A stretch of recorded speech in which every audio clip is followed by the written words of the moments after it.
Eh ben, merci de m'accueillir, ravi d'être là, parce que vous savez, quand on fête un anniversaire, en fait, on ne fête pas la performance, on fête la robustesse. Et donc, c'est parfaitement adapté pour la journée qui vient. Donc ça, c'est juste, voilà, c'est une photo. Je vais un petit peu définir la robustesse pour ceux qui ne m'ont pas déjà entendu. Et puis après, on ira sur l'industrie robuste. Alors ici, là, je démarre avec une photo qui est, vous voyez, c'est pas une photo terrible, hein, c'est plutôt une photo banale, mais qui illustre ce qu'on a en tête quand on fait des projets. En général, on pense que demain sera comme aujourd'hui. Et donc, on fait l'hypothèse du monde stable. Alors qu'on sait bien qu'il n'est pas stable, hein, mais bon, en fait, quand on construit des projets, en général, on pense que le monde est stable. Bon, bah, sauf que dans cette ville-là, du jour au lendemain, et donc, diapo suivante, il peut se passer ça. C'est voilà, Valence en Espagne, 400 litres d'eau par mètre carré en quelques heures. Gros dégâts. Ça, c'est le monde fluctuant. Donc, fluctuant, ça veut dire variable et imprévisible. Ou dit autrement, on est en train de quitter le monde de la continuité pour entrer dans le monde des ruptures. Juste pour quand même vous donner, parce qu'on me dit souvent, oui, mais le monde a toujours été fluctuant. Alors oui, il a toujours été fluctuant, c'est le niveau de fluctuation, l'intensité et la fréquence qui va augmenter. J'étais il y a 15 jours avec des gens de Genève, là, du Water Hub, qui disaient que les 15 dernières années à Genève, les temps de retour sur les pluies, les sécheresses, c'est 200 ans, c'est 300 ans. Et chaque année. C'est qu'en fait, normalement, quand il y a un événement extrême, on attend 300 ans pour qu'il revienne. Là, c'est l'année suivante. Ils ont fait des calculs sur la dernière grande pluie qu'il y a eu à Genève. Le temps de retour, c'est 10 000 ans. Donc, si vous voulez, on est en train de voir le climat déréglé. On est en train de le voir. C'est vraiment des ruptures que les humains n'ont pas vécues depuis 10 000 ans. Alors, c'est ça que ça veut dire. Peut-être que je joue un autre mot pour le dire très simplement. C'est quoi un monde fluctuant ? Un monde fluctuant, c'est le long terme qui vient au court terme, qui vient au présent. C'est qu'en fait, il n'y a plus d'histoire de court terme ou de long terme. En fait, il faut se sortir de cette idée-là. La robustesse, ce n'est pas d'aller vers le long terme. Hein. La performance, ce n'est pas du court terme. Non, en fait, on est dans un monde fluctuant. Ce que le GIEC prévoit en 2100, ça peut arriver cet été. C'est ça, le monde fluctuant. Donc, on ne construit pas sa société ou ses entreprises ou son économie de la même façon. Alors, il y a plein de mots pour dire ça. La polycrise, la permacrise. Alors, moi, j'utilise une autre expression, diapo suivante, c'est le burn-out planétaire. Burn-out planétaire. Parce que la polycrise, c'est la description du monde dans lequel on est.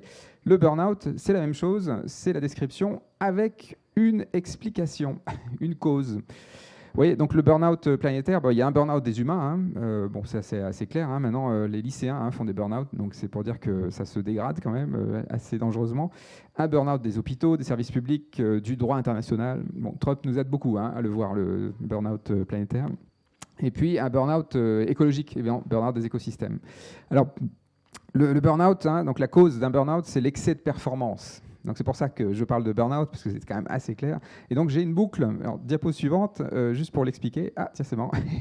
C'est marrant parce qu'en fait, c'est là qu'on voit qu'il y a beaucoup de bugs dans le monde informatique. Donc imaginez une seule boucle. C'est quand même pas aussi compliqué que ça, mais c'est juste une petite boucle. Alors, chaque fois qu'il y a une crise, le monde fluctuant est partout, vous voyez. Alors, chaque fois qu'il y a une crise, ça appelle le besoin de sécurité. Et ça, oui, à gauche, la crise appelle le besoin de sécurité. Ça, c'est normal, c'est naturel. Tout le monde a besoin d'être en sécurité. C'est un besoin primaire, comme le besoin de s'alimenter, de respirer. C'est un besoin primaire. Ce qui est bizarre, c'est qu'on transforme le besoin de sécurité en besoin de contrôle. Ça, c'est bizarre. Et j'insiste, parce que, en fait, dans notre monde, nous ne faisons plus la différence entre sécurité et contrôle. Très problématique, parce que c'est le contraire. Sécurité et contrôle, c'est quasiment le contraire. C'est que, par exemple, si vous étiez dans une dictature, il y aurait beaucoup de contrôle, seriez-vous en sécurité ? Mais c'est aussi simple que ça. Un autre exemple que j'aime bien prendre, c'est Téhéran, vidéosurveillance. Alors aujourd'hui, on appelle ça les caméras de vidéoprotection. Abus sémantique, c'est pas de la protection, c'est de la surveillance. Il faut quand même dire les choses. Donc on met des caméras de vidéosurveillance, donc à Téhéran, soi-disant c'est du contrôle au service de la sécurité. Quand le Mossad israélien hack les caméras de vidéosurveillance de Téhéran, ça met le régime iranien en insécurité. Le contrôle, c'est la faille de sécurité. C'est ça qu'il faut comprendre. Dès que vous avez du contrôle, c'est un point d'entrée pour vous mettre en insécurité. Si vous êtes déjà fait arnaquer par un faux banquier, la double authentification le rend plus légitime. C'est ça qui se passe. Manifestement, ça, on l'a raté. Donc, on augmente le contrôle. On est dans l'ère vraiment du tout contrôle. Quand on augmente le contrôle, comment on fait ? Il faut augmenter les performances. Donc la performance, définie comme le contrôleur de gestion, vous voyez, contrôleur de gestion, radotage du contrôle, c'est de la gestion du gestion, contrôle du contrôle, on ne sait plus très bien, c'est juste du contrôle. Bon, voilà, donc c'est quoi la définition de la performance? Somme de l'efficacité et de l'efficience. Efficacité, atteindre son objectif, efficience avec le moins de moyens possible. C'est ça la performance. Très bien, c'est une définition qui me va parfaitement. Mais le problème, c'est que quand on augmente la performance, on épuise les ressources. Toujours. C'est que ce n'est pas une question, c'est une observation. Quand on augmente les performances, on épuise les ressources. Un sprinter, quand il fait sa performance sportive, il s'épuise. Il épuise ses ressources métaboliques. Là, en m'écoutant, vous aussi, vous épuisez vos ressources métaboliques. C'est de la performance aussi. Bon, moi-même, je parle bien trop rapidement, je fais de la performance actuellement et j'épuise mes ressources. Bon, quand on épuise les ressources, qu'est-ce qui se passe? On prépare la crise suivante. Et donc, vous voyez, c'est absolument incroyable, c'est qu'en fait, on est dans une boucle systémique, c'est un piège systémique. Chaque fois qu'il y a une crise, on augmente les performances. Chaque fois qu'on augmente les performances, on prépare la crise suivante. C'est vraiment le hamster dans sa roue. Et nous sommes plongés dans cette culture de la performance qui ne fait qu'alimenter les crises. Donc, diapo suivante. Je ne sais plus ce qu'on dit. Voilà, en fait, là, vous avez un exemple assez simple pour l'illustrer. Le burn-out planétaire, voilà, le produit de cette boucle systémique, c'est en effet un burn-out planétaire. Et donc, ça se voit très bien pour les écosystèmes. Pour ne pas le voir, faut être aveugle. Juste quand même un chiffre. En 50 ans, on a perdu 70% des animaux vertébrés sauvages en masse sur les continents. 70% en 50 ans. C'est 1000 fois plus rapide que lors de la disparition des dinosaures il y a 66 millions d'années. Quand la météorite est tombée, il a fallu 33 000 ans pour qu'ils disparaissent. 33 000 ans. Vous voyez, on va 1000 fois plus vite, nous. Donc c'est ça qu'il faut réaliser. On est vraiment dans un moment délirant. C'est du délire. Enfin, je pense que Dominique Bourg en rajoutera une couche. On est bien alignés. Ok, donc là, on est rentré là-dedans. Et donc, voilà, le monde fluctuant, c'est nous qui l'avons construit. Nous avons suroptimisé notre monde et ça craque de tous les côtés. À vrai dire, ce qui se passe au Moyen-Orient, là, c'est vraiment un cas d'école. D'un seul coup, on se réveille et on se rend compte que l'économie a besoin d'hélium, dont un tiers vient du Qatar. Le Qatar n'exporte plus d'hélium, là. Le Koweït se réveille en se rendant compte que 93% de son eau douce, c'est de l'eau dessalée qui dépend du pétrole et d'usines de dessalement. On se réveille que, on se rend compte que les data centers ne sont pas protégés, alors que c'est le poumon de l'économie numérique. Mais on a tout construit en faisant l'hypothèse de l'abondance de ressources, de la stabilité et de la paix éternelle. Des hypothèses fortes. Oui. C'est dingue. Enfin, faut vraiment se réveiller, quoi. C'est complètement fou, quoi. On a construit des systèmes suroptimisés. Et tout est construit là-dessus, sur cette hypothèse-là. Donc, comment on fait? Alors, diapo suivante. Voilà, la question à se poser, et vous voyez cette question qui est écrite en noir, là, comment habiter le monde fluctuant? Comment habiter le monde fluctuant? En fait, quand on réfléchit bien, c'est la première question à se poser au XXIe siècle. Ça nous tombe dessus, comme dit Denis Meadows, nous nous préoccupons des changements globaux, les changements globaux ne se préoccupent pas de nous. Donc ça va tanguer fort au XXIe siècle, et de plus en plus fort. Ça, on en est sûr. Donc comment on fait? Alors vous voyez cette question-là, comment habiter le monde fluctuant, j'insiste, c'est une question révolutionnaire.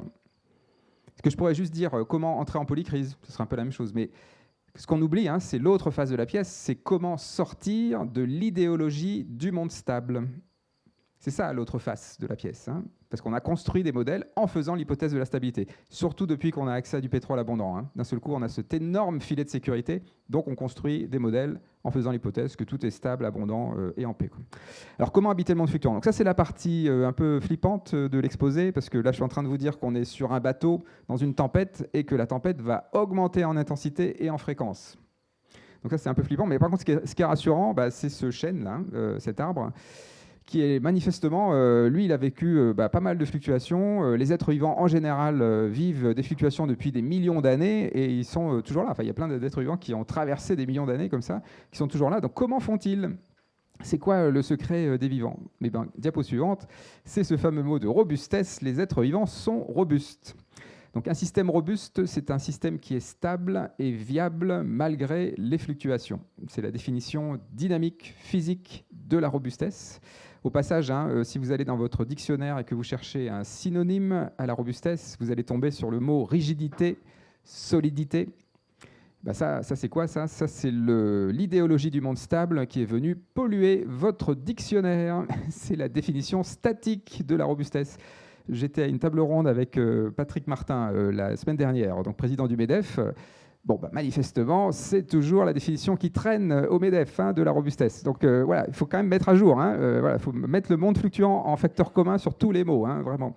Donc la robustesse, la seule définition physique, scientifique de la robustesse, c'est ça. C'est stable et viable malgré les fluctuations. Donc c'est une stabilité dynamique, viabilité, malgré les fluctuations. Et d'ailleurs, il suffit juste d'aller aux racines étymologiques de la robustesse. La robustesse, ça vient de quercus robur, le chêne. C'est pour ça que je mettais un chêne. Le chêne, c'est l'arbre, le chêne, c'est l'exemple canonique de la robustesse. Et un arbre, oui, c'est stable dans les fluctuations, ça résiste au vent, jusqu'à un certain seuil, mais ça résiste au vent. Et même si ça casse des branches, ça va en refaire une, donc c'est pas très grave. Donc c'est stable malgré les fluctuations, et c'est viable aussi malgré les fluctuations, parce que ça résiste aux sécheresses, aux gelées, à plein de choses, quoi. Des fluctuations énormes. Il faut juste réaliser, l'espace de viabilité d'un chêne, c'est dingue. C'est vraiment un énorme espace de viabilité. Ça, c'est la robustesse. Alors, quand j'ai dit ça, ça, c'est vraiment pas révolutionnaire. C'est juste le mot juste. Dans un monde fluctuant, il faut être robuste. Par définition. C'est le premier mot qui vient. D'ailleurs, c'est pour ça qu'on en parle de plus en plus de robustesse. J'y suis pour rien, en fait. C'est juste parce que le monde fluctue de plus en plus. Donc, la robustesse vient juste derrière. Ce qui est par contre beaucoup plus intéressant, et c'est là-dessus que je voudrais insister, c'est que pour être robuste, comment on fait? Comment font les êtres vivants pour être robustes? Les êtres vivants sont robustes parce qu'ils ne sont pas performants. Et donc, c'est là qu'on a une friction quasi frontale avec tout ce qu'on a construit jusqu'à présent. C'est que depuis des décennies, on construit des systèmes performants, donc fragiles. C'est là où il y a une friction. Alors, je vais quand même nuancer. Je ne suis pas en train de vous dire que le vivant n'est pas du tout performant. Je vous dis plutôt que la performance dans le vivant, elle est anecdotique. C'est très court. C'est le lion qui chasse la gazelle. Oui, le lion qui chasse la gazelle, c'est un moment de performance. Mais ça dure quelques secondes. 1 minute, grand maximum. Un lion, voilà, ça ressemble à ça. 16 à 20 heures par jour. Ça dort. Voilà. Mais c'est comme ça pour tout. Vraiment, je ne vais pas vous faire la liste, mais c'est parce que je vais quand même aller rapidement à l'industrie. Si vous regardez les êtres vivants, vous allez trouver que la robustesse prime sur la performance. Le primat est donné à la robustesse, mais bien devant la performance. Donc en fait, quand vous analysez les êtres vivants, ce que vous trouvez en premier dans les réseaux métaboliques, les réseaux de neurones, les réseaux des écosystèmes, inefficacité, hétérogénéité, incertitude, lenteur, redondance, incohérence, inachèvement, erreur, imprécision. C'est ça qu'on voit en premier, mais de très, très, très, très loin. C'est ça qui est sélectionné au cours d'évolution. Ce sont des contre-performances. Donc vous voyez que là, on a un petit grain de sable quand même. Alors, je vais vous l'illustrer sur la diapo suivante avec mon exemple favori de la température corporelle pour bien s'approprier la notion. Donc vous savez qu'on est à 37 degrés. Et puis si vous attrapez un virus, vous avez la fièvre, 40 degrés. Alors si je mesure l'activité de vos enzymes, de votre système immunitaire, ce que je vais trouver, c'est qu'à 37 degrés, votre système immunitaire n'est pas très performant. En fait, il est en mode veilleuse. D'ailleurs, vous le savez bien parce que les bactéries, les virus rentrent. Donc manifestement, ça ne marche pas très bien. Enfin, je veux dire, ça marche, mais c'est mode veilleuse. C'est open bar, quoi. Voilà, ça rentre. 40 degrés. Alors là, par contre, c'est le mode performant. Là, vous allez booster la performance de votre système immunitaire, mais vraiment plusieurs ordres de grandeur. Donc c'est vraiment carrément autre chose. À 40 degrés, vous avez un autre corps, très performant. Alors c'est ça qui est un petit peu étonnant, parce que votre système immunitaire est très performant. Nous, individuellement, à 40 degrés, on n'est pas très performant. On est plutôt comme les lions au fond de son lit en train de dormir. Et pourquoi? Tout simplement parce qu'à 40 degrés, vous faites l'expérience du burn-out moléculaire. Cette fois. C'est qu'en fait, vos enzymes qui tournent tellement vite sont en train de se brûler. Et donc, vous ne pouvez pas rester très longtemps à 40 degrés. C'est comme un sprinter, en fait. C'est comme vos enzymes sont en train de faire un sprint. Elles ne peuvent pas rester à ce niveau-là très longtemps. Donc, vous allez revenir après à 37 degrés.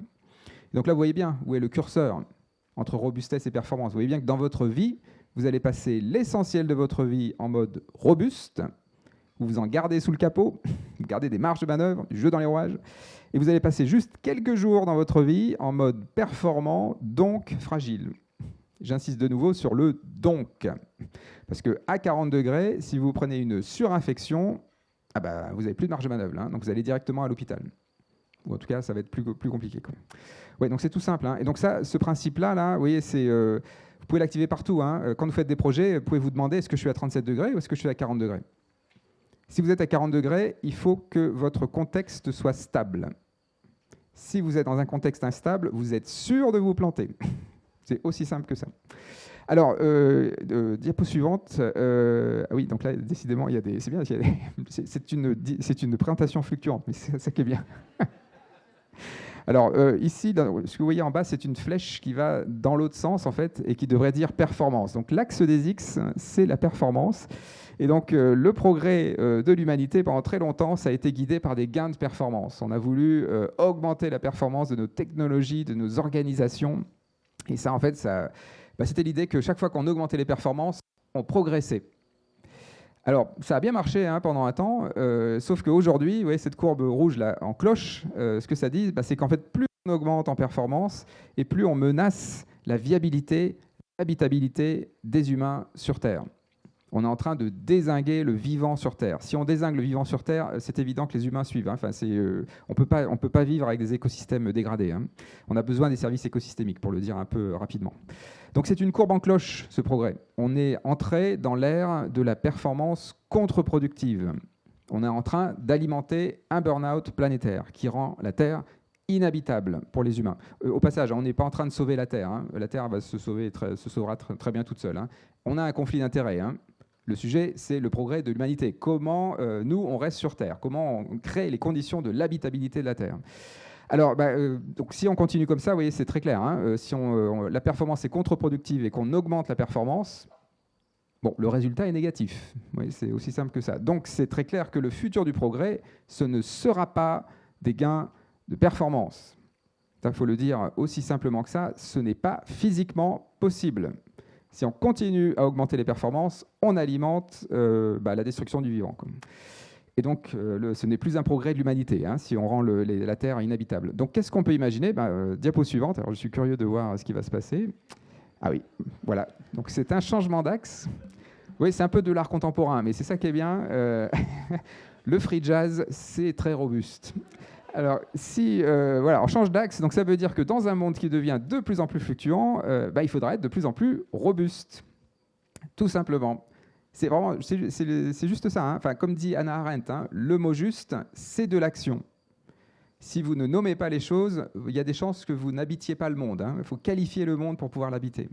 Donc là, voilà, si on rentre dans un monde plus fluctuant, il faudra être plus robuste. L'équation elle est très simple, hein. Un monde fluctuant demande à être plus robuste. Pour être plus robuste, il faut faire passer la performance au second plan. Il ne faut pas l'éradiquer, hein, la performance. On a toujours besoin d'un pompier performant dans l'incendie. Mais la performance, ce n'est plus une solution à tous nos problèmes, ça devient un mal nécessairement transitoire.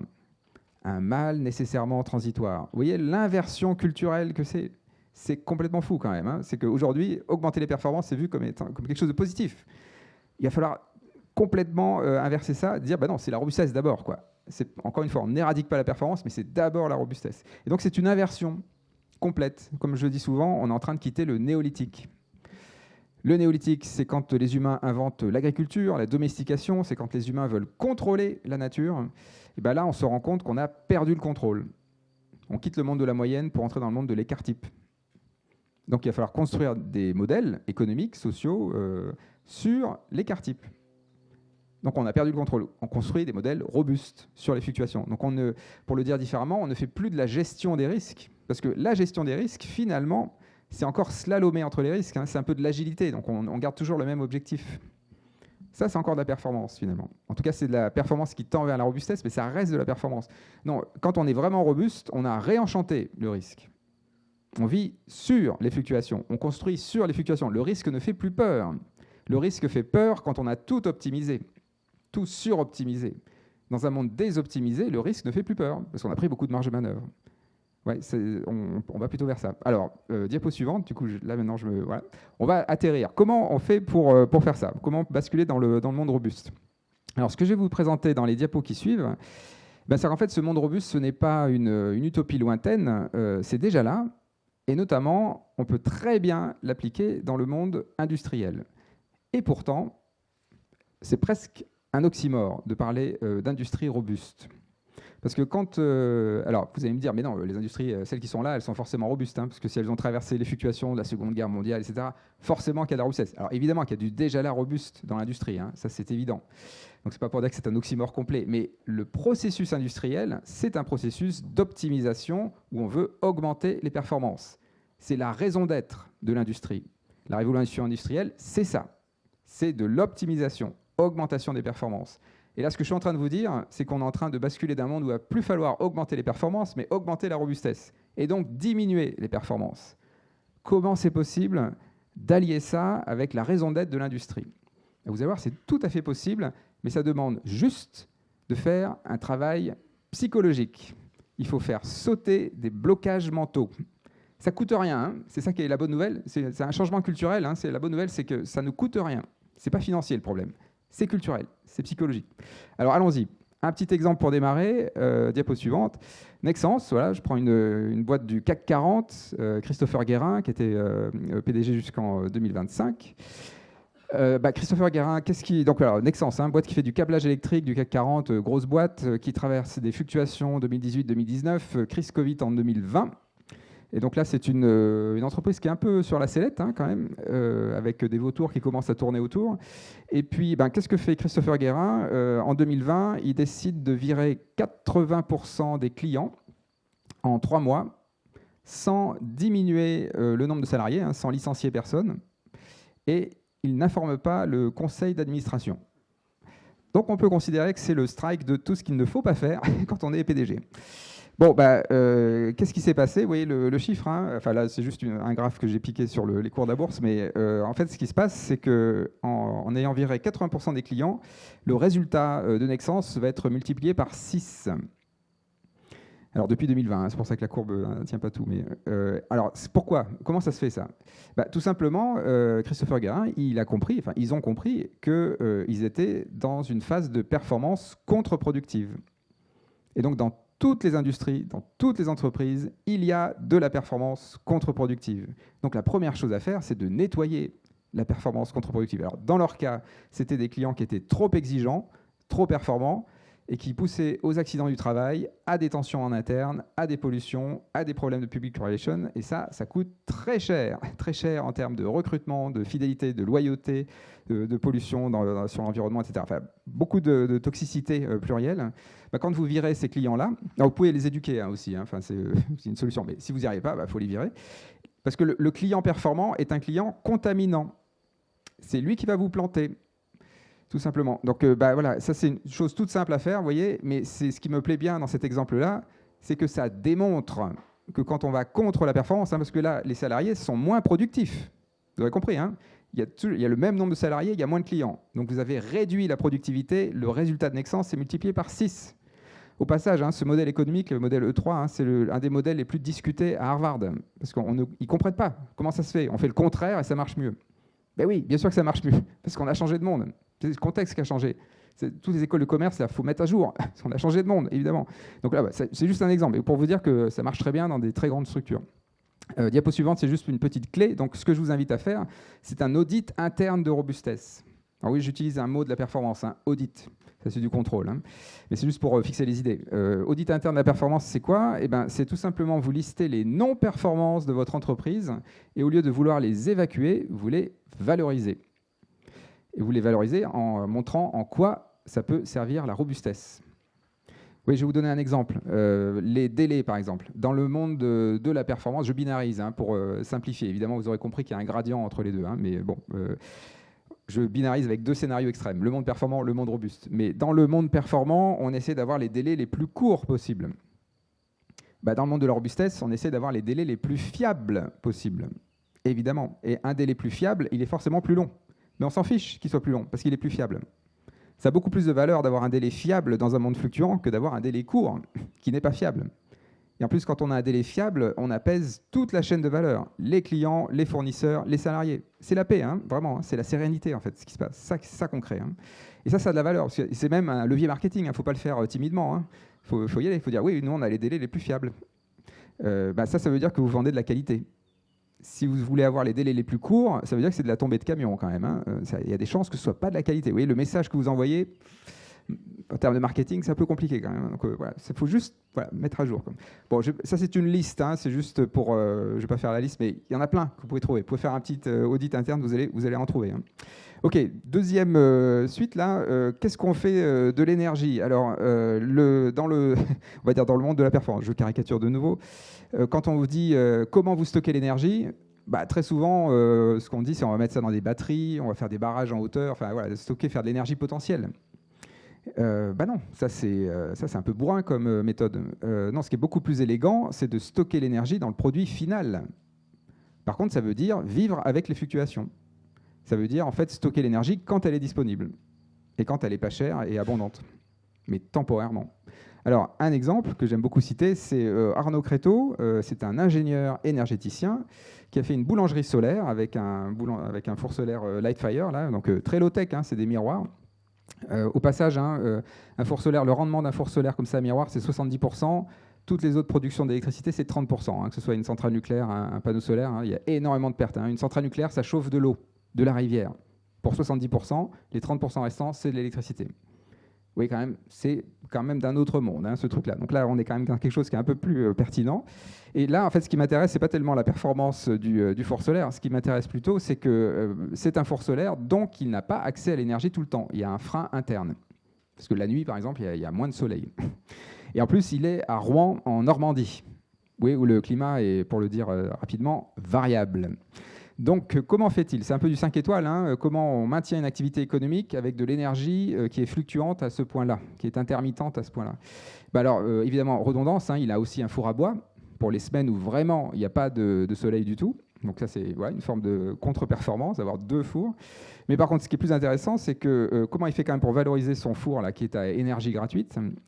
Tout simplement, il fait du pain qui dure plus longtemps, qui n'est pas rassis au bout de 24 heures.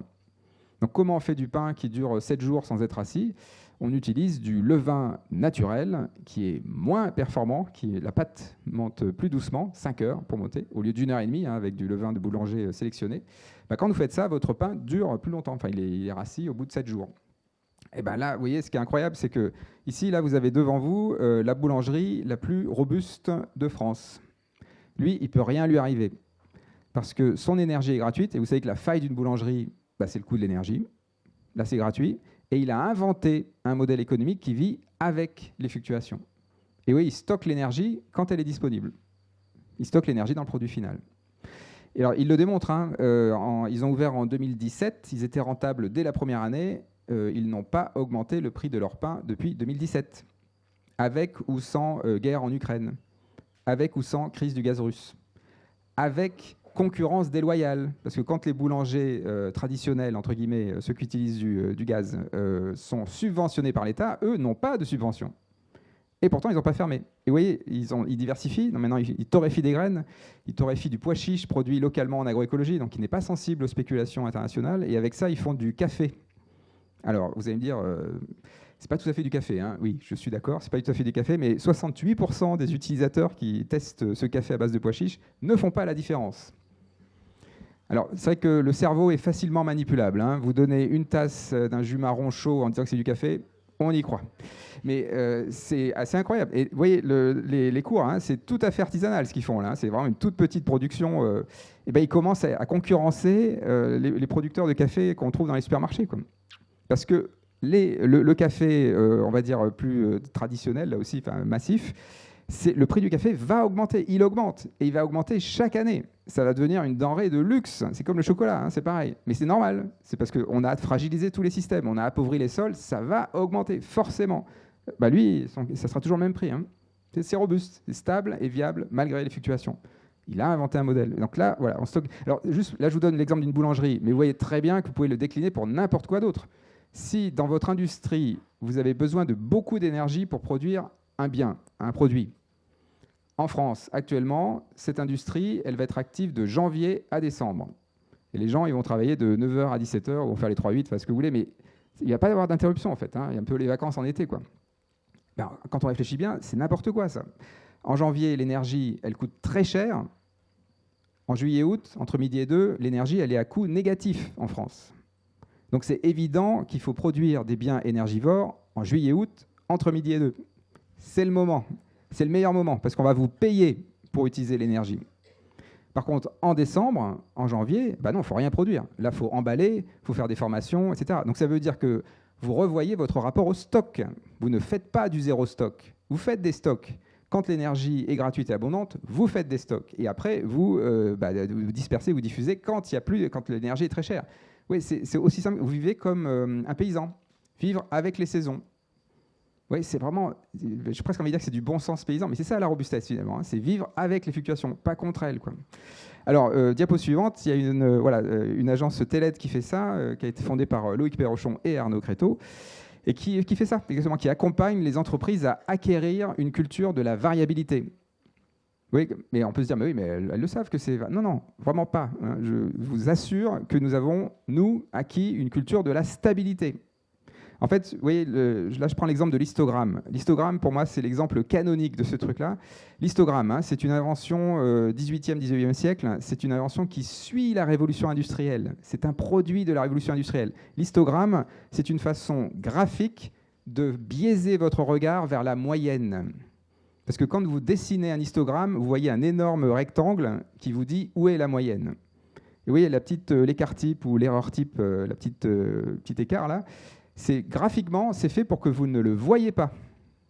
C'est qu'on a inventé des outils graphiques pour ne voir que la moyenne et pour ne pas voir la variabilité. Ça, c'est des outils de la révolution industrielle, c'est de l'idéologie du monde stable, y compris dans nos représentations mathématiques. Vous voyez, c'est vraiment partout. Donc évidemment que dans un monde fluctuant, il faut regarder l'écart type. On se fiche de la moyenne. Oui, c'est dans ce moment-là qu'on est. Donc voilà, TELED accompagne donc ERCOOP, les collectivités territoriales, ils sont très bien. Ok, diapo suivante. Du coup, voilà, un petit outil après l'audit interne de robustesse, c'est le stress test. Dès que vous avez une décision stratégique à prendre, plutôt que de regarder les indicateurs de performance, hein, alors l'indicateur de performance, c'est un outil qui va vous enfermer dans le monde stable. Parce qu'un indicateur, ça indique. Et donc un indicateur fait l'hypothèse que demain sera comme aujourd'hui. À quoi vous sert un indicateur si demain n'est pas comme aujourd'hui? Pas à grand-chose. Donc ça, c'est un outil statique adapté à un monde stable. Dans un monde qui devient fluctuant, instable, imprévisible, incertain, hein, ce fameux monde VUCA, Bani et compagnie, il vous faut des outils dynamiques. Et donc un outil dynamique, c'est le stress test. Vous prenez votre entreprise, votre industrie, votre territoire, vous le faites fluctuer virtuellement et vous voyez ce qui tient pas. Donc vous voyez tout de suite les points de fragilité, le manque de redondance, etc. Et puis surtout, la question qu'il faut vous poser, c'est qu'est-ce qu'il faut que je fasse pour que le jour où il y a cette fluctuation, il n'y ait pas de problème. Vous allez voir, ça va tout de suite vous donner des idées pour enrobuster vos entreprises, votre industrie, votre territoire. Donc ça, voilà, là, je vous partage Tumult. Tumult, c'est un jeu qui a été créé par Grégory Richat avec la métropole de Lyon, précédente mandature. C'est un stress test à destination des entreprises. Et oui, c'est très symbolique, ça. Les métropoles, avant, elles voulaient attirer les entreprises. Maintenant, elles veulent enrobuster les entreprises du territoire. On bascule de la performance à la robustesse. C'est en train de se passer sous nos yeux. Mais pas le choix, hein. C'est le niveau de fluctuation qui augmente, évidemment qu'on met la robustesse d'abord. Donc voilà, le stress test, en gros, la décision stratégique, c'est quand vous avez une décision stratégique à prendre, si vous mettez d'abord les indicateurs de performance, vous allez faire un projet tout à fait adapté au monde stable qui va craquer. Si vous faites un stress test d'abord, vous construisez un projet robuste et seulement ensuite, vous regardez les indicateurs de performance pour ajuster. Mais c'est d'abord, faites un projet robuste. Ok, diapo suivante, ça va toujours, je vais vite, hein, mais bon, j'ai plein de choses à vous dire. Sur un autre modèle robuste qui vient beaucoup, en fait, c'est plus profond, c'est toute l'économie qui se transforme. C'est que dans le monde de la performance, donc le monde stable, abondant en ressources, en paix éternelle, on fait de l'économie de la production, l'économie de la surproduction, où on fait des objets jetables. Et on peut se permettre ça, parce qu'on a le filet de sécurité. L'abondance matérielle, l'abondance des ressources. Bon, c'est l'obsolescence programmée, hein, c'est tout ça. Bon, quand on se rend compte qu'il y a des pénuries chroniques de ressources, alors que ce soit de l'hélium ou d'autres choses, hein, de moutarde en 2022 par exemple, voilà. Quand il y a des pénuries chroniques de ressources et qu'il y a des fluctuations et que la mondialisation est en train de se démondialiser, parce que évidemment ça craque de tous les côtés, hein, que ce soit le détroit d'Ormuz ou le canal de Suez, et dans ces cas-là, on bascule de l'économie de la production à l'économie de la fonctionnalité, de l'usage, du partage, de la coopération. Donc c'est des modèles économiques où on produit moins, mais on fait des objets plus haut de gamme, plus robustes, qui sont partageables. C'est ça le secret. Donc c'est ça qui se passe. Donc c'est des objets circulaires, partageables. Alors ce qui est incroyable. Donc là vous avez des tas d'exemples. Bon, je ne vais peut-être pas trop insister, mais peut-être dans l'industrie, Brasilec, c'est un bel exemple. Brasilec, c'est une boîte qui fait de la réparation d'électronique agricole depuis les années 70. Alors, ils ont traversé le désert quand même, parce que dans les années 80-90, c'était compliqué. Évidemment, il y avait la concurrence taïwanaise et compagnie. Aujourd'hui, ils ouvrent des succursales aux États-Unis, en Australie. Évidemment. Parce que nous sommes rentrés dans le monde fluctuant. Et les paysans, les agriculteurs, ils sont en première ligne. Ils le voient bien, le monde fluctuant. Donc, d'ailleurs, c'était un notaire qui m'avait dit ça. Maintenant, quand il y a une ferme où le paysan meurt et il y a une succession, les paysans autour, ils sont très intéressés par le vieux tracteur qu'on peut encore réparer. Parce que celui-là, il a de la valeur. Le dernier tracteur avec plein d'électronique à 100 000 €, non, celui-là, en fait, beaucoup moins attractif. De toute façon, déjà, on ne peut pas se l'acheter et en plus, on ne peut pas le réparer. Donc ça n'a plus aucun sens dans le monde fluctuant. Donc en fait, voilà, ça commence à venir. Donc Brasilec, c'est une entreprise qui est en croissance. Oui, c'est pas incompatible. Mais par contre, au service de la robustesse du territoire. Alors voilà, donc c'est l'économie de la fonctionnalité. Juste quand même pour dire un mot supplémentaire, vous voyez à quel point c'est une transformation culturelle profonde. C'est le rapport propriétaire qui change un peu. C'est pas pour dire qu'on va plus être propriétaire. Il y aura toujours des propriétaires, il y aura un dosage à trouver. Mais c'est le monde de la tech. Bibliothèque, ludothèque, médiathèque, objet-tech. C'est ça, les voitures partagées, les trottinettes partagées, la perceuse partagée, tout ça. Voilà, il y a plein d'exemples comme ça. Et ce qui est incroyable, c'est que c'est comme ça qu'on résout le problème du pouvoir d'achat. Comment on résout le problème du pouvoir d'achat ? En créant les conditions dans lesquelles les citoyens n'ont plus besoin d'acheter, tout simplement. Si vous avez fait des objets partageables, oui, c'est sûr qu'il y aura moins de problèmes de pouvoir d'achat.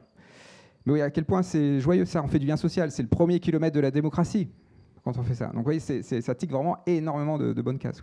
Alors, diapo suivante, juste pour vous donner des exemples peut-être un peu plus précis. En fait, c'est notre rapport à la technologie qui est en train de changer.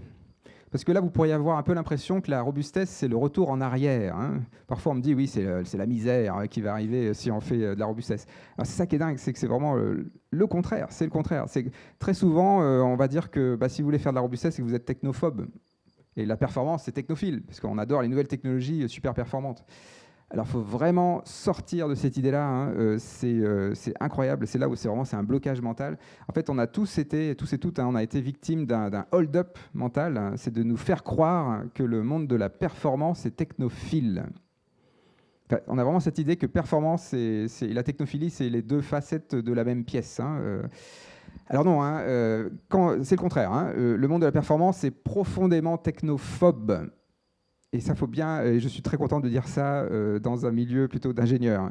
Parce que quand on fait des technologies très performantes, elles écrasent les technologies plus anciennes. C'est technophobe. Quand on a développé le béton dans les années 60, on a perdu des compétences techniques. Quand on voit le musée des arts et métiers, où on voit la quantité de créativité qu'il y a eu, dès qu'on développe une technologie hyper performante, on oublie tout ça. Il n'y a plus de savoir-faire. Le béton, on a vraiment perdu en géosourcé, en biosourcé, en terre crue. Ça, c'est technophage même, ça mange des technologies. Et en plus, c'est des technologies qui sont de plus en plus complexes, qui aliènent les utilisateurs. Et l'IA, c'est presque une caricature, parce que les développeurs de l'IA font des boîtes noires. Donc eux-mêmes sont aliénés par ce qu'ils produisent. C'est vraiment, là, c'est le cas ultime de la technophobie, quand même.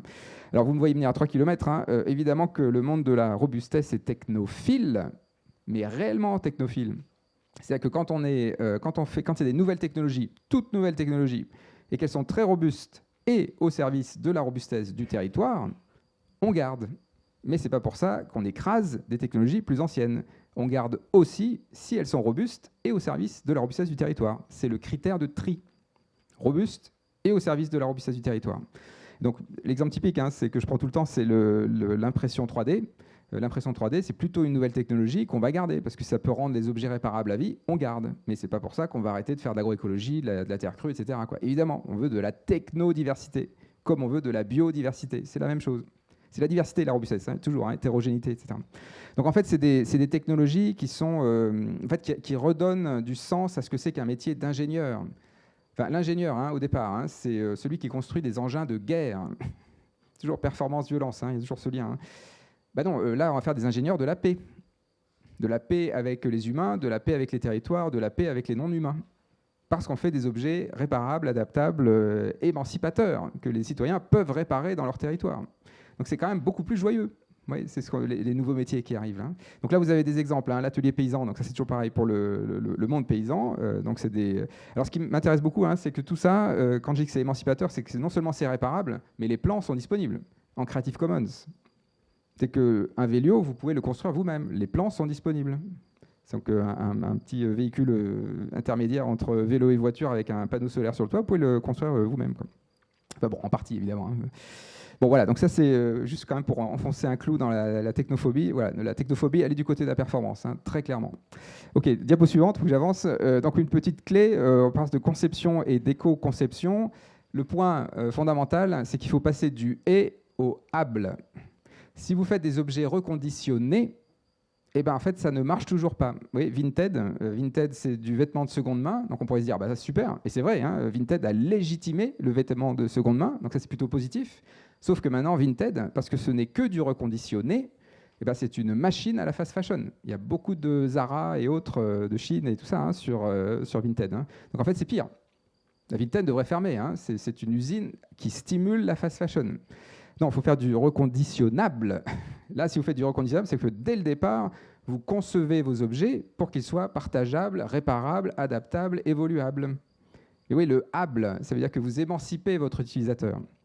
Et là, il faut peut-être quand même que je le dise aussi, ces modèles économiques sont beaucoup plus rentables que les modèles d'économie de la production, où on fait soi-disant des économies d'échelle. C'est le contraire, hein, vraiment. Enfin, là, il y a plein d'exemples. Je peux peut-être juste vous prendre l'exemple de Decathlon, Luc Tierling. Donc là, c'est plutôt du commerce. Mais quand ils ont fait pendant 3 ans le test sur l'économie de la fonctionnalité, ce qu'ils ont vu, c'est que quand on fait ça, pour le client, c'est 3 fois moins cher. Le résultat de Decathlon est multiplié par 6. L'empreinte carbone est divisée par entre 15 et 30. Donc il n'y a pas de question. Hein. C'est vraiment c'est là qu'il faut aller. Hein. Enfin, il faut juste réaliser que l'économie de la production performante, c'est une économie bourrine qui dépend d'un pétrole abondant. Tout simplement. On quitte ce monde-là. Donc voilà, on passe du « et » au « able ». Diapo suivante. Oui, il faut que j'avance. On parle beaucoup d'économie décarbonée. Alors là, aussi, hein, les mots ont un sens. Donc je vous invite à questionner ces mots-là. Décarboner l'économie. C'est une mauvaise traduction de l'anglais. Decarbonize, en anglais. Decarbonize, il aurait fallu dire décarboniser ou décombustionner l'économie. Quand on dit décarboner l'économie, c'est n'importe quoi. Le carbone, c'est l'atome magique de la vie. Enfin, je suis un peu critique, hein, vous aurez compris, mais c'est pour perturber, hein, évidemment. Décarboner l'économie, non, ça n'a aucun sens. Il faut décombustionner l'économie. Il faut arrêter de brûler du carbone. Arrêter de brûler du bois, du charbon, du pétrole, des biocarburants. Ça, évidemment, il faut décombustionner l'économie. Mais il ne faut surtout pas la décarboner. Non, au contraire, il faut remplacer le pétrole et les métaux par des molécules biosourcées, biodégradables, compostables, basées sur du carbone photosynthétique. Donc il faut recarboner l'économie. C'est ça qui est dingue. C'est le vocabulaire. On est très mauvais en anglais hein, en France, hein, donc ça, on le sait. Alors là, c'est quand même un peu embarrassant, hein, parce que c'est un mot qui est allé dans tout le monde francophone. Hein. C'est quand même dingue, hein, c'est vraiment pas le bon mot. Hein. Ouais, donc en fait, alors on sait faire, hein, on sait remplacer déjà des tas de choses. Le pétrole, hein, on peut quasiment tout, pour le plastique notamment, hein, tous les plastiques, on peut les remplacer par des plastiques biosourcés à base de champignons. Vous savez, les champignons, c'est des usines métaboliques incroyables. Hein. Enfin, usine, le mot est un peu... mais très robuste, par contre. Là, vous avez Cause, hein, par exemple, ils font des surfs à base de champignons. Vous mettez des déchets organiques, hein, du compost, quelques spores de champignons, 5 jours, et vous avez une structure de planche qui a les mêmes propriétés mécaniques, hein, grosso modo, qu'une planche de surf faite à base de polystyrène, grosso modo. Et vous mettez de la résine naturelle, et voilà, vous avez fait une planche biodégradable, compostable. Si on peut le faire pour une planche de surf, on peut certainement le faire pour plein d'autres choses, hein, évidemment. On sait déjà le faire, hein, les micro-matériaux, il y a tout un champ là-dessus. Mais c'est aussi, oui, on peut aller plus loin. Là, je vous présente Ford, hein, 1941, quand il y avait des pénuries de métaux pendant la Seconde Guerre mondiale, parce que les métaux allaient pour les objets militaires, hein, évidemment. Et ben Ford, il fait une voiture, M-Car, c'est une voiture en chanvre. Alors, le châssis est en métal, le reste est en chanvre. On sait faire depuis très longtemps. La cellulose, hein, c'est aussi rigide que l'acier. Hein, donc, on sait très bien que ça peut être un remplacement. Hein, donc, ce qui est fou, hein, c'est même les satellites. Hein, l'Ignosat au Japon. L'Ignosat, c'est des satellites en bois. C'est le futur du satellite. On va arrêter d'envoyer des satellites en aluminium dans l'espace. Parce que l'aluminium, hein, quand ça brûle, ça fait de l'oxyde d'aluminium et ça attaque la couche d'ozone. Il faut arrêter ce truc-là aussi. Enfin, oui, là, je vous dis que des évidences, hein, vraiment que des évidences. Mais c'est le monde voilà, biosourcé, biodégradable, compostable qui vient. Donc c'est la bioéconomie circulaire. Diapo suivante. Ouais, juste pour vous donner voilà, un autre mot. En fait, ce que je suis en train de vous dire, c'est qu'on n'est pas en train de quitter le capitalisme. Hein. C'est beaucoup plus profond que ça. Hein. Ce qu'on est en train de quitter, c'est un monde extractiviste. Si vous voulez, l'URSS, elle était aussi extractiviste. Ce n'est pas juste un problème de capitalisme, hein, c'est beaucoup plus profond que ça. Hein. C'est un problème d'extractivisme. De mon point de vue, il n'y a pas de différence entre les États-Unis et l'URSS des années 60. Hein. C'est deux modèles extractivistes, avec des variantes sociales. Mais c'est deux modèles extractivistes. Donc, ben non, c'est plus possible. On ne peut plus extraire. Hein. Quand on arrive à la pénurie de ressources, on n'extrait plus. Donc, on passe des extractions aux interactions. Et donc, ça veut dire avoir un nouveau rapport au vivant.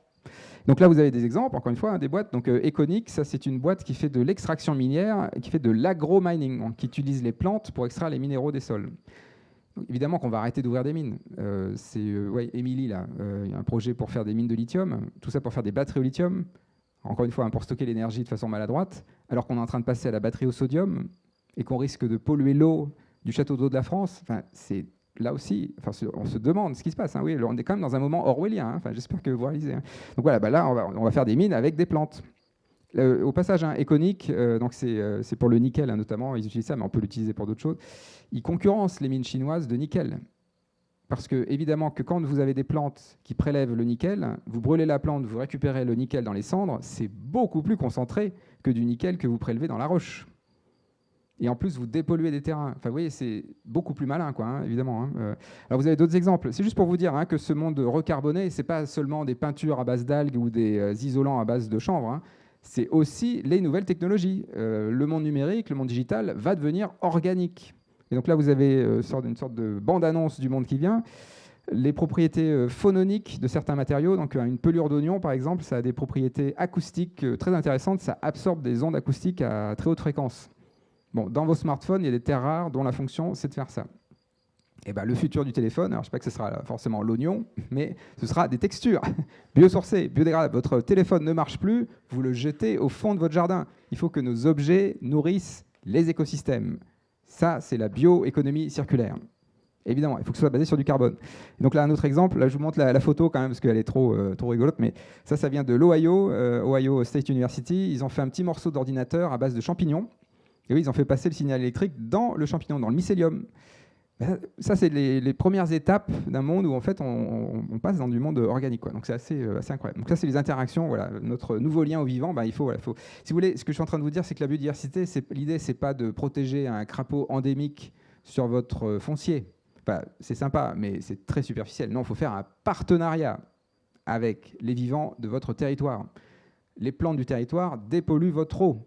Elle régénère vos sols, elle décompose vos déchets. C'est là où il y a un lien vraiment au vivant. Et c'est là où vous êtes interactiviste, vous n'êtes pas extractiviste. En fait, vous êtes en lien avec les services écosystémiques du territoire. Diapo suivante. Donc en fait, ça veut dire, là c'est un autre outil, c'est ce qu'à l'Institut Michel Serres on appelle la santé commune, et c'est une inversion de la place de l'économie. J'espère que vous réalisez hein, le moment absolument incroyable que nous sommes en train de vivre. Donc ici, là, la pyramide que vous voyez à gauche, c'est une pyramide sur laquelle on s'est construit depuis des décennies, avec cette hypothèse d'avoir des ressources abondantes, stables et pour l'éternité, hein, grosso modo.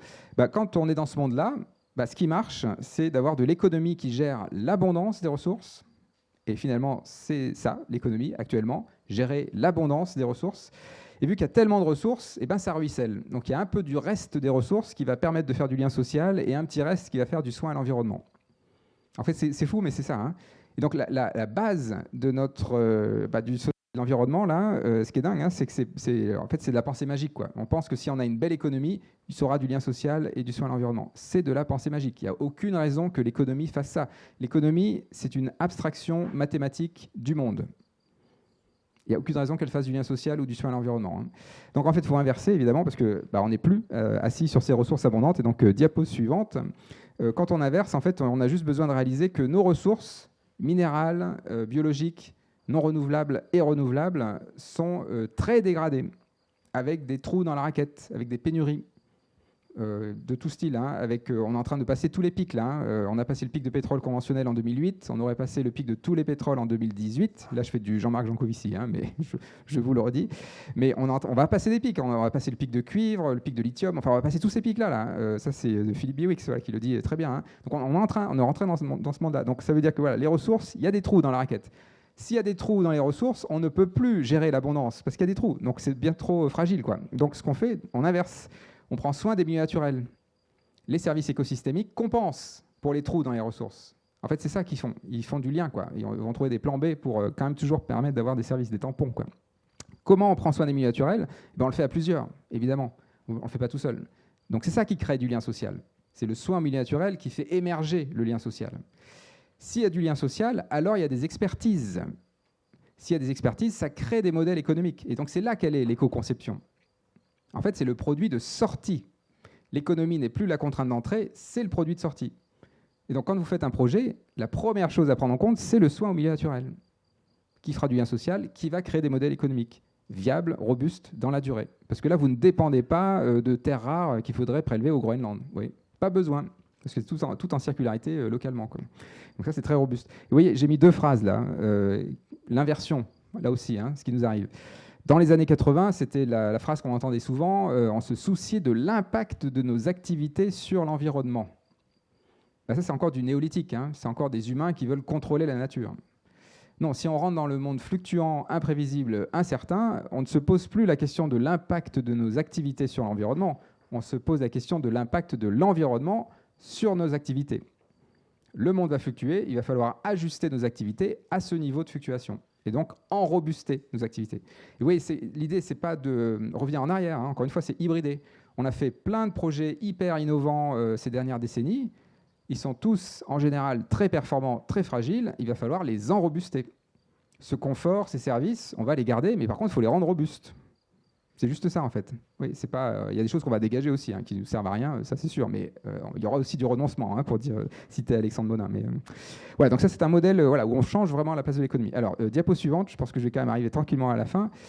C'est peut-être le point le plus dur, c'est celui-là.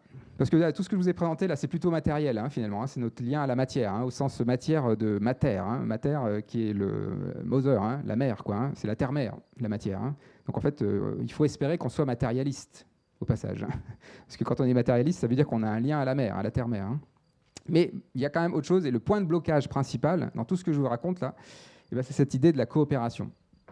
En fait, c'est fou parce que à peu près tout le monde, quand même, en grattant bien, on va dire, oui, évidemment qu'il faut être robuste, et donc évidemment qu'il faut faire de la circularité, évidemment que voilà, tout ça, en fait, on va mettre des redondances, du lien au vivant, on y arrive. Le point le plus dur, c'est puisqu'on a été éduqué depuis des décennies à vouloir s'en sortir tout seul dans le monde de la performance, dans le monde de la compétition. Encore une fois, on peut jouer à la compétition, on peut jouer à la performance quand il y a un filet de sécurité, parce qu'on a le filet de sécurité de l'abondance des ressources. Dans un monde en pénurie chronique de ressources, on ne peut plus jouer à la compétition et à la performance. C'est trop fragile. Et donc, il faut basculer vers la coopération. Et c'est là que, à mon avis, c'est là qu'il y a le plus gros travail psychologique, culturel à faire. Sauf qu'en fait, il y a plein d'exemples qui marchent déjà. Alors ici, je vous montre l'exemple des districts industriels italiens. C'est des PME très spécialisés qui font plutôt du traditionnel, de la maroquinerie, des choses comme ça, qui auraient dû être balayés par la mondialisation, avec la concurrence chinoise, etc., quoi. Pourtant, ils sont toujours là, et c'est un des territoires qui a le moins délocalisé d'Europe. Comment font-ils ? C'est très simple, ils font de la coopération. C'est qu'en fait, ils ont compris, ça c'est Eisenhower qui le dit très bien, quand vous bloquez sur un problème, élargissez-le. Si vous faites un stress test et que votre entreprise ne passe pas le stress test, c'est que vous n'êtes pas à la bonne échelle. Il faut élargir le problème. Donc si ce n'est pas votre entreprise, c'est la filière. Il faut aller à l'échelle de la filière. Si ce n'est pas votre entreprise, peut-être qu'il faut faire un lien avec la municipalité du coin, avec les paysans du coin, avec la biodiversité du coin. En tout cas, il faut élargir le problème jusqu'à ce que vous trouviez une échelle à laquelle vous pouvez enrobuster votre activité. C'est une question d'échelle, et donc c'est une question de coopération. Il faut bien définir la coopération. La coopération, c'est quand on va contre sa performance individuelle pour nourrir la robustesse du groupe. C'est ça la coopération, qui est bien différente de la collaboration. La collaboration, c'est l'addition des performances. La collaboration, c'est le gagnant-gagnant. C'est le gagnant-gagnant où il y a toujours quelqu'un qui perd.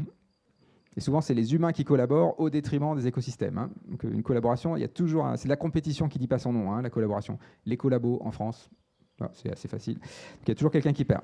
Donc, la coopération, en biologie, nous, on n'utilise jamais le mot collaboration, hein, évidemment, c'est coopération. Hein. Donc, on va contre la performance individuelle, posture basse, voilà, pour laisser émerger une robustesse. Donc là, c'est les approches participatives. Hein, le Living Lab, c'est exactement ça. Hein, c'est finalement des postures où on va stimuler cette éducation à la coopération. Mais j'insiste, parce que nous avons toutes et tous été éduqués à la compétition, en silo. La salle de classe, c'est une salle de contrôle.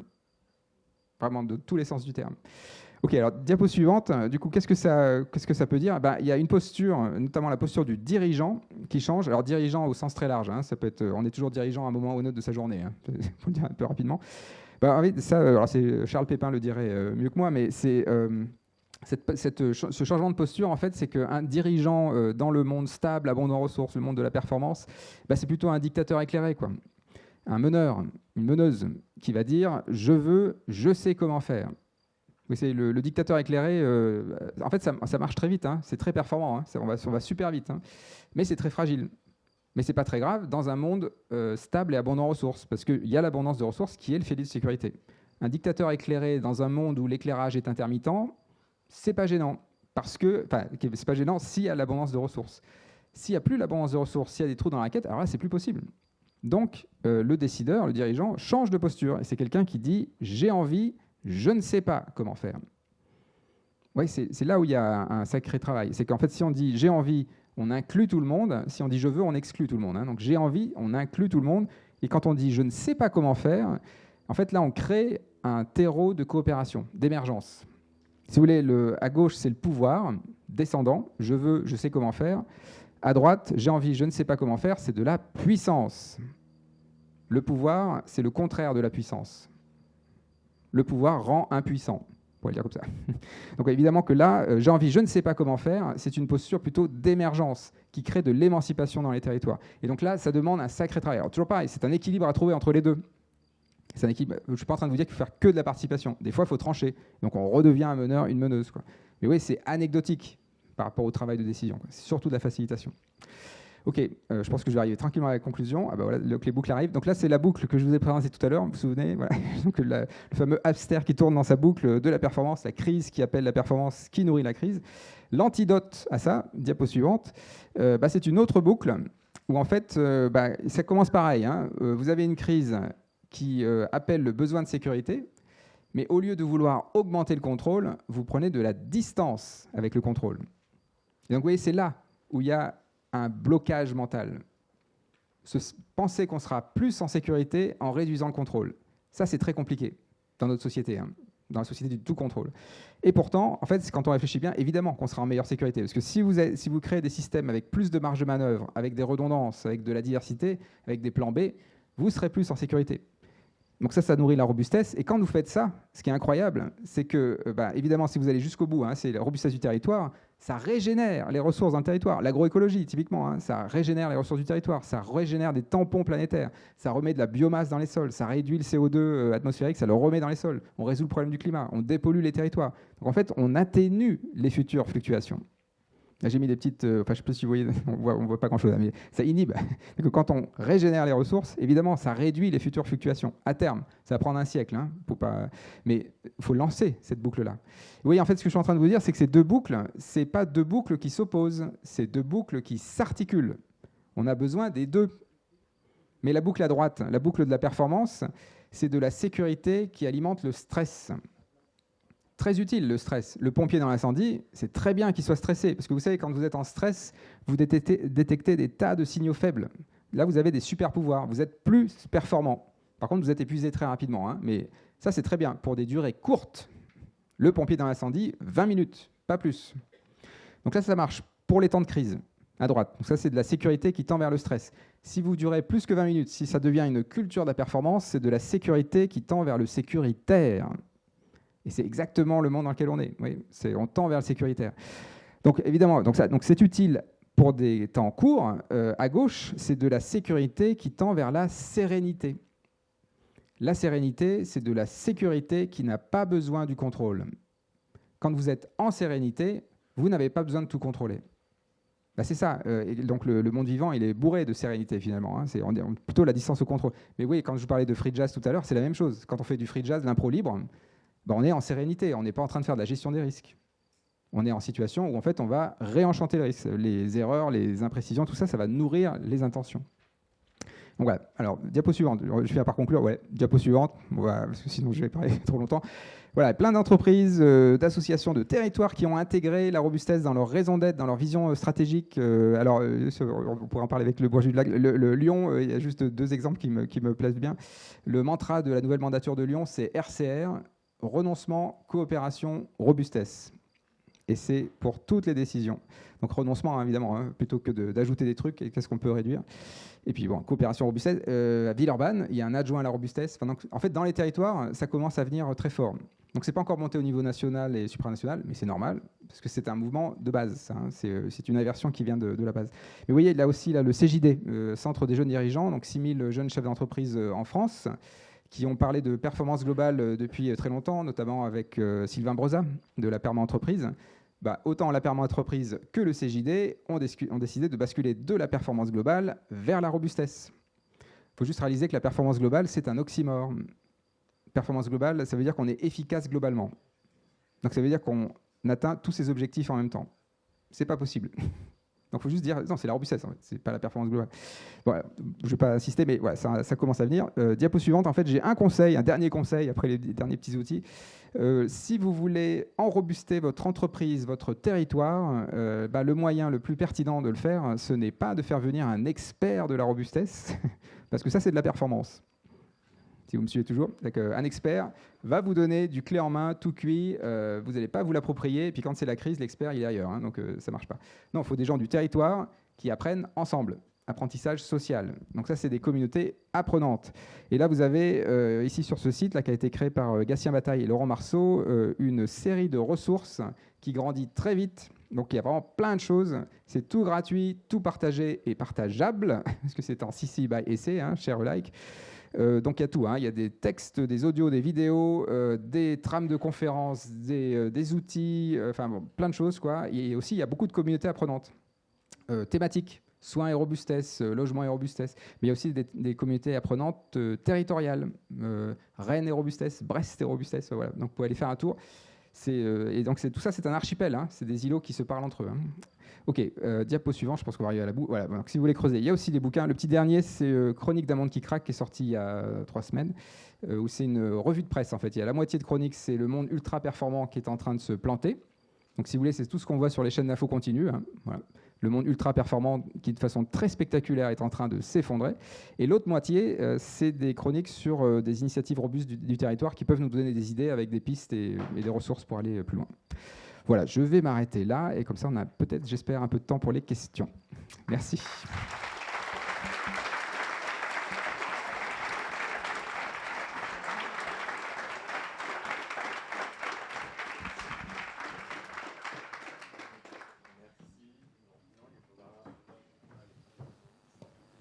Ouais.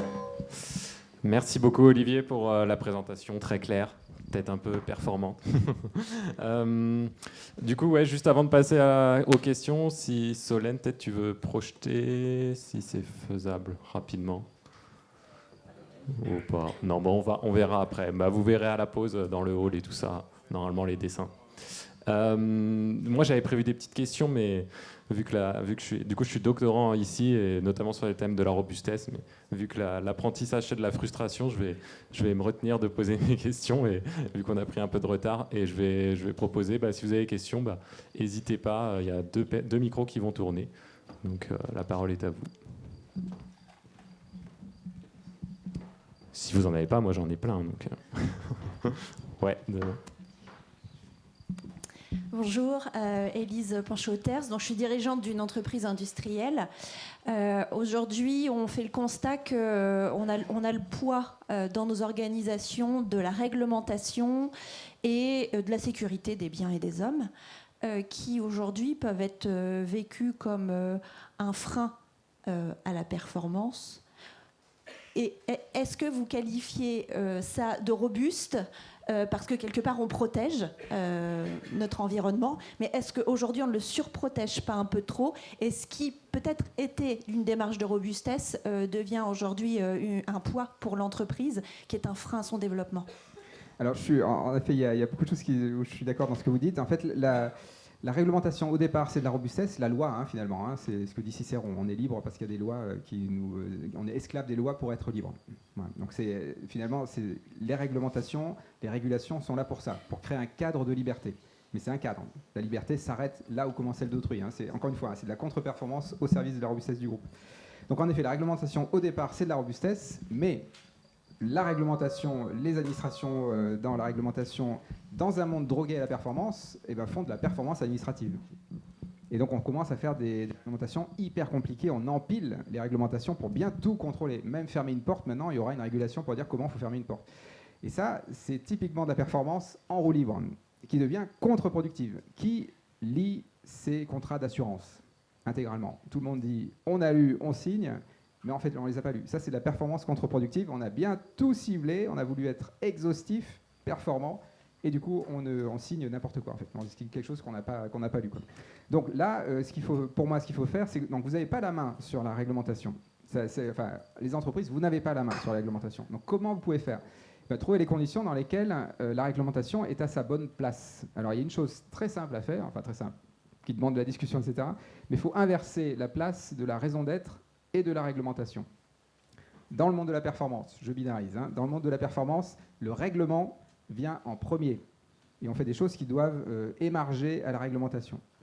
Et la raison d'être, c'est un truc un peu cosmétique qui dit oui, on a des belles valeurs, quoi. Dans le monde de la robustesse, on met la raison d'être d'abord. La raison d'être, c'est 5 ou 6 principes que tout le monde peut retenir, parce que c'est très simple, très robuste. Là, tout le monde peut retenir 5 ou 6 principes. Mais par contre, c'est des raisons d'être customisées. C'est-à-dire que ce n'est pas une raison d'être très vaporeuse. Si vous faites des voitures, c'est une raison d'être sur des voitures, quoi. Voilà. Et cette raison d'être, en fait, elle va vous donner un espace de liberté. Elle vous donne le cadre général. Dans ce cadre-là, vous êtes très libre. Donc, vous pouvez faire des approches participatives, émergentes, très puissantes. Et seulement après, une fois qu'on a construit son projet en participation, qu'il émarge bien à la raison d'être, seulement après, on regarde la réglementation. Et là, la réglementation n'est plus un censeur, c'est une aide. Parce qu'elle va nous dire, tiens, là, vous avez oublié de mettre un extincteur dans cette pièce ou je ne sais pas quoi. C'est une aide. Et là, la réglementation a son rôle. Et si jamais le projet que vous avez construit avec la raison d'être n'est pas compatible avec la réglementation, vous pouvez changer la réglementation parce que vous avez la force d'une approche participative. Un exemple, alors c'est Pocheco, une boîte qui a fermé depuis, mais qui a fait changer la réglementation sur les cuves d'eau incendie. Avant, c'était de l'eau potable, maintenant, c'est de l'eau de pluie. Donc ça, c'était évidemment dans la raison d'être de l'entreprise. Il ne pouvait pas, une entreprise très écolo, il ne pouvait pas mettre de l'eau tous les 6 mois, de l'eau potable. En fait, là aussi, c'est délirant, quoi. Mais ils ont changé la réglementation. C'est Patrick Bouchin, la preuve par 7. Une autre façon de faire, c'est de faire des projets avec des universitaires. Enfin, je vous donne des clés très pratiques. Si vous faites un projet de recherche avec une université, là, vous pouvez déroger à la réglementation. Donc, en fait, il y a plein de façons de faire. Mais par contre, il faut que la raison d'être, d'abord, soit très forte. Et donc ça, en fait, ça ressemble à une entreprise à mission. Une entreprise à mission met la raison d'être avant le règlement. Et là, en fait, c'est là où vous avez la main par rapport à la réglementation. En fait, de plus obéir, finalement. Désobéir au culte de la performance, y compris quand elle est administrative. Pour ne pas prendre trop de retard, on va reprendre une dernière question. Et si vous en avez d'autres, il y aura une petite pause après. Vous pourrez peut-être poser les questions directement à Olivier. Bonjour, je suis là. Je m'appelle Paul Saada, je suis au campus de la Transition, c'est une asso du coup dans le sud de la Seine-et-Marne, et on a des problèmes un peu sur notre modèle économique, et donc vous donnez des exemples d'entreprises ou d'organisations qui ont enrobusté et qui en fait tiennent le coup, mais j'imagine qu'il y en a plein d'autres aussi qui ne tiennent pas le coup, malgré des tentatives, et ça implique en gros des difficultés humaines. Moi je vois des gens autour de moi, c'est difficile de se transformer, de se dire on va essayer de lâcher prise, de ne pas être dans le contrôle aussi des indicateurs, parce qu'on se dit ah oui, du coup on a des problèmes d'indicateurs parce qu'on n'arrive pas à mesurer où est-ce qu'on a des pertes, etc. Et donc faire un modèle qui tient. Et moi j'essayais d'observer ça de l'intérieur, me dire mais en fait comment on pourrait faire, parce que je me rends compte que quand je parle de robustesse, on me dit mais oui c'est super, mais en fait après on a des gens à payer et tout, et en fait on n'a pas de garantie. Et psychologiquement, c'est hyper dur de se dire peut-être que demain ça ferme et nous, il se passe quoi. Et du coup, il y a un truc Ouais, ça me questionne, quoi. Comment on gère, enfin, non pas gérer du coup, mais bref, voilà, je sais pas comment finir cette phrase. Oui, ben, alors, la première chose, hein, c'est que dans le monde de la performance, on ne pense pas à la fin de ses projets. On pense que ces projets sont éternels, infinis. Et d'ailleurs, on veut être invulnérable, comme Elon Musk et compagnie, quoi. Sam Altman, ils veulent se congeler après. Enfin, je veux dire, c'est vraiment la totale, hein, c'est incroyable. Donc, évidemment que dans le monde de la robustesse, on a compris que les projets ne sont pas éternels. Et donc, quand on démarre un projet, on pense à sa compostabilité dès le départ. En fait, c'est très simple, hein, c'est on bascule de comment on tient à quoi on tient. C'est qu'en fait, qu'est-ce qui va rester d'entreprise quand elle aura fermé? C'est ça qu'on se pose comme question au départ. C'est pas pour dire non, je construis une entreprise pour qu'elle reste pour l'éternité. Non, dans le monde fluctuant, on sait que ça va pas se passer. Donc, qu'est-ce qu'on fait pour que cette entreprise, elle est créée, elle est essaimée? Je prends l'exemple de Néoloco, la boulangerie solaire. Arnaud Créteau, il n'a pas voulu vu que son système marche très bien, il aurait pu choisir de s'agrandir. Ben non, il a essaimé. Il a publié intégralement son modèle, c'est dans un bouquin, hein, La boulangerie solaire, pour que d'autres boulangeries s'en emparent. Il y en a 12 actuellement, hein, qui sont sur le même modèle, mais ce n'est pas une franchise, c'est chacun vit sa vie, quoi. Ça SM. Bah, ça, c'est très haut. Et donc, on pense plutôt transmission que conservation. Bon, ça, c'est la première chose. Déjà, penser que, en fait, dans nos vies, hein, y a des projets qui s'arrêtent, quoi. Et on apprend de ces arrêts, quoi. Donc, voilà, vouloir s'accrocher à son projet jusqu'à la fin, ça, c'est plutôt... Voilà, ça peut être un problème, quoi. Alors après, pourquoi il y a des entreprises qui font... Enfin, je ne vais pas vous répondre à cette grande question-là, parce que ça, c'est très multifactoriel, et je ne suis quand même qu'un biologiste, hein, donc il faut aussi quand même garder. mais moi, ce que j'ai observé dans mes rencontres à droite à gauche, hein, c'est très souvent... Alors, si je prends l'exemple des paysans, notamment, hein, qui ont des exploitations agricoles en grande difficulté, des petits paysans, qui pourtant ont basculé dans le bio, dans l'agroécologie, enfin, je veux dire, qui ont une forme de robustesse territoriale, bah, très souvent, ce qui se passe, c'est qu'ils ne font que une petite partie du chemin. C'est que, par exemple, ils avaient un champ de blé en monovariété, monoculture, et puis ils passent en mélange variétal. Donc, une vingtaine de variétés de blé en mélange. Ça, c'est plus robuste. Ça va mieux résister aux fluctuations climatiques, aux fluctuations de pathogènes. Hein. C'est un bouclier interne, finalement, grâce à la diversité. Mais si vous faites que ça, vous êtes toujours dépendant des cours du blé ou de la concurrence du coin, etc. Donc, les paysans qui s'en sortent, ce n'est pas ceux qui font des mélanges variétaux. C'est ceux qui font des mélanges variétaux, qui font leur pain, qui font de l'agrotourisme, qui transforment d'autres produits, qui font de la polyculture élevage. Vraiment, ils ont vraiment diversifié largement. Et comment on le fait? On ne le fait pas tout seul. On le fait en coopération avec d'autres paysans. Et là, ça devient très robuste. Alors, si ça, c'est vrai pour un paysan, c'est vrai pour n'importe quelle entreprise. Je vous ai pris les districts industriels italiens, mais c'est à peu près la même idée. Et donc, c'est très souvent là où il y a un souci. Et les entreprises qu'on a vues se fermer, c'est qu'en fait, souvent, elles n'étaient pas à la bonne échelle. Ou alors, il y avait... l'illusion d'avoir que ce fournisseur qui était unique fournisseur de la boîte, qui avait un lien de confiance avec ce fournisseur, mais c'est quand même qu'un seul fournisseur, c'est fragile. Parce que ce fournisseur, il peut lui arriver quelque chose, quoi. Et donc si on dépend d'un seul fournisseur, évidemment qu'on est très fragile. Donc en fait, c'est pour moi un état des lieux de votre robustesse. Elle est quand même, c'est pas très compliqué à faire, de faire une cartographie et de voir où il manque des redondances. Enfin, le stress test permet de le révéler tout de suite.